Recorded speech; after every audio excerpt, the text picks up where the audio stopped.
nafaka kumutera sente. Omusajja yenna gyava yenkana essente zasinga okufunamu empeera zawadde omukyala we, kusasula amasanyalaze g'omuzikiti n'amazzi, langi basige langi empya mu muzikiti, baleete buli kimu mu kapeti. Temuli makulu nga tonnakuwa mukyala sente. Ezo zigenda kubaamu amakulu ez'oku muzikiti ng'omaze kuwa oli. Mu bantu bonna abagenda okujja mu maaso go gw'olina okuteera ennyo essente zo ye mukyala. Allah tugamba nti liyunfiku dhu sa'atin min sa'atihi. Allah bakuwadde ensawo y'ongazi, omukyala muteere essente mu bugazi. Kama thabata anhu sallallahu alayhi wa sallama annahu qaala, nabbi atugamba mu hadithi emu sallallahu alayhi wa sallama, maalun anfaqtahu fi sabilillah, essente z'okutenoteeka mu kkubo lya Allah. Wa maalun anfaqtahu lil miskin, n'emmaali gy'okuteno gy'omasikin. Wa maalun anfaqtahu lil yatim, n'emmaali gy'owadde mulekwa. Wa maalun anfaqtahu li ahlika, n'essente z'owadde weweeka. Ayyuhuma afdalu, zonna zonna eriwo esinga okubamu empeera.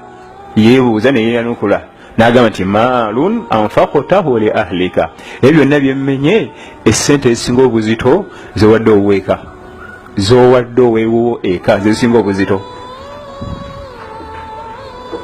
Bw'oba omuteera ssente tomenyako nga tabuti. Era ebiseera ebisinga buli omuteera ssente waka tewatera nnyo okubaawo mirerembe, tewatera kubaawo mirerembe. Naye tugenda kusanga obuzibu bw'amaanyi bukaya. Mukyala alina abaana bana, oluusi waliwo n'omukozi obalekedde 3,000. Gwe breakfast eyiyo yakasanvu. Breakfast tonagenda ku lanchi bo bali balinga 6, ate omale ne ku lanchi ogenda oliwo 1,000, gwe si gumu 7. Kate ekawungeezi ekitabo odda babuuza ekyeggulo kiruwa, obalekedde 3,000 ate nawe kooli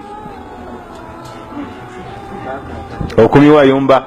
Olubira nga aloopa nti omukyala tafumba mmere waka, nkomayo waka tewali mmere 10,000. Ewaka awo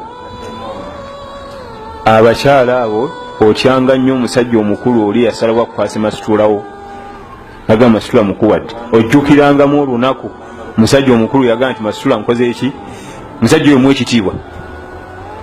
Bwe oyisamu muwala wa maaso oba oyisamu oli bawe ekitiibwa. Jjukira olunaku lwe wagendayo ne bagamba nti muvubuka okola ki, okola mulimu ki, tukuwe masitula nti banaye mwagala, nti kale tukkiriza abantu babawe ku kitiibwa. Naye jjukira byonna byokola mwana waffe n'omuwala bajja bikola, bajja bikola abaana b'abawala bozadde naawe, twefenna bajja bikola naawe ababo bokoze eki, kuba naawe oli mukuzaala era muboozala mulimu ajja kubamu abawala bafumbirwe. Haqqi omukyala gy'asooka okukubanja ewakaawo awo kumuteera nsimbi. Okwambala kw'abakyala tekuli ngaffe, fufuna bufunyi kikanzu, ekanzu emu esala yidi 10, omukyala olugoye lusala yidi emu, khalaasi kiwedde. Bwe butonde bwabwe.